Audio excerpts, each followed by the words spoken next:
Boss season 6 ആദ്യ ആഴ്ചകളിൽ തന്നെ പ്രേക്ഷക ശ്രദ്ധ നേടിയ മത്സരാർത്ഥികളിൽ ഒരാളാണ് ജാസ്മിൻ ജാഫർ.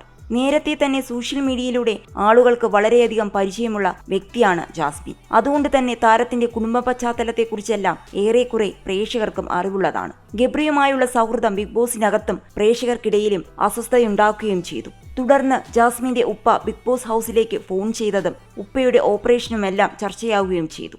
ഇതിനുശേഷം ലൈഫ് സ്റ്റോറി സെഗ്മെന്റിൽ തന്റെ ജീവിതകഥ തുറന്നു പറഞ്ഞതോടെ പുതിയ നിരവധി വിവാദങ്ങൾ കൂടി ജാസ്മിന്റെ പേരിലുണ്ടായി. അതിലൊന്ന് ജാസ്മിൻ തന്റെ മുൻ കാമുകൻ മുന്നെക്കുറിച്ച് പറഞ്ഞ കാര്യങ്ങളാണ്. താൻ വിവാഹത്തിനായി ആഭരണങ്ങളും വസ്ത്രങ്ങളും വരെ വാങ്ങി എല്ലാ ഒരുക്കങ്ങളും നടത്തിയിരുന്നുവെന്നും എന്നാൽ ചെറുക്കൻ വീട്ടുകാരുടെ പ്രശ്നം കാരണം വിവാഹം മുടങ്ങിയിരുന്നുവെന്നുമാണ് ജാസ്മിൻ ബിഗ് ബോസ് ഷോയിൽ വെച്ച് വിവാഹം മുടങ്ങിയതിനെ കുറിച്ച് സംസാരിച്ചപ്പോൾ പറഞ്ഞത്. പിന്നീട് ഗബ്രിയുമായുള്ള ജാസ്മിന്റെ കോംബോ ചർച്ചയായപ്പോഴും മകളുടെ ഉറപ്പിച്ച വിവാഹം മുടങ്ങിയതിനെ കുറിച്ച് പിതാവ് ജാഫർ ഒരു യൂട്യൂബ് ചാനലിൽ അഭിമുഖവും കൊടുത്തു. അപ്പോഴും ജാസ്മിനുമായി വിവാഹം ഉറപ്പിച്ചിരുന്ന ചെറുപ്പക്കാരൻ മുന്നേ കുറ്റപ്പെടുത്തിയാണ് പിതാവ് സംസാരിച്ചത്. എന്റെ മകളുടെ വിവാഹ നിശ്ചയം നേരത്തെ കഴിഞ്ഞതാണ്. അതേക്കുറിച്ച് പറയാൻ ഒരുപാടുണ്ട്. പക്ഷേ ഞാൻ ആരെയും തേജോവധം ചെയ്യാൻ ഉദ്ദേശിക്കുന്നില്ല.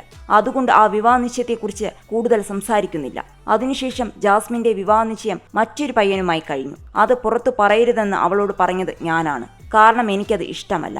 ആദ്യത്തേതും ആരോടും പറയരുതെന്ന് മകളോട് പറഞ്ഞിരുന്നു. പിതാവിന്റെ അഭിമുഖം വൈറലായതോടെ തന്റെ ഭാഗം വിശദമാക്കി താക്കീതുമായി ജാസ്മിന്റെ മുൻ കാമുകൻ മുന്നെയും എത്തി. ഫിനാൻഷ്യൽ ടൈറ്റ് വന്നപ്പോൾ വെഡ്ഡിംഗ് ഡേറ്റ് നീട്ടിവെച്ചതായിരുന്നുവെന്നും എന്നാലിപ്പോൾ അത് നന്നായി എന്നാണ് തനിക്ക് തോന്നുന്നതെന്നുമാണ് മുന്ന പുതിയ വീഡിയോയിൽ പറഞ്ഞത്. വെറുതെ വീട്ടുകാരെ വലിച്ചിട്ട് നാട്ടുകാരെ തെറ്റിദ്ധരിപ്പിക്കരുതെന്നും വിവാഹത്തിന്റെ തീയതി മാറ്റിവെക്കുക മാത്രമാണ് ഉണ്ടായതെന്നും വിവാഹം മുടങ്ങിയതിന്റെ കാരണം ജാസ്മിന്റെ ഉപ്പ വ്യക്തമാക്കണമെന്നുമാണ് മുന്ന പറഞ്ഞത്. എന്നാൽ ഈ വിവാദങ്ങളൊന്നും ജാസ്മിന്റെ ബിഗ് ബോസിലെ കളികളെ ബാധിച്ചിട്ടില്ല. ജാസ്മിൻ ഗബ്രി കോംബോയുടെ തീവ്രത വളരെ കൂടിയതായിട്ടാണ് കഴിഞ്ഞ എപ്പിസോഡുകൾ സൂചിപ്പിക്കുന്നത്. ബിഗ് ബോസിന് തന്നെ ഇടപെടേണ്ട അവസ്ഥ വരെ ഉണ്ടാകുകയും ചെയ്തു. എന്തായാലും ബിഗ് ബോസിലെത്തിയതോടെ ജാസ്മിന്റെ യൂട്യൂബ് ചാനലിന്റെ റീച്ച് വളരെ കൂടിയിട്ടുണ്ട്. കൂടാതെ ജാസ്മിൻ ചില സംഗീത ആൽബങ്ങളിലും അഭിനയിച്ചിട്ടുണ്ട്. ഈ ആൽബങ്ങളെല്ലാം വീണ്ടും വൈറലാവുകയാണിപ്പോൾ. 2 വർഷം മുൻപിറക്കിയ അജ്മൽ ചെറുതലയുടെ ഹുറുമി എന്ന സംഗീത ആൽബം 6 മില്യണിന് മേലാണ് വ്യൂസ് കിട്ടിയിരിക്കുന്നത്. മാല വിൽക്കുന്ന നാടോടി സുന്ദരിയായിട്ടാണ് ജാസ്മിൻ ആൽബത്തിൽ അഭിനയിച്ചിരിക്കുന്നത്. ഐനുൽ ഫിർദോസ് എന്ന മറ്റൊരു ആൽബത്തിലും ജാസ്മിനാണ് നായികയായി എത്തിയത്.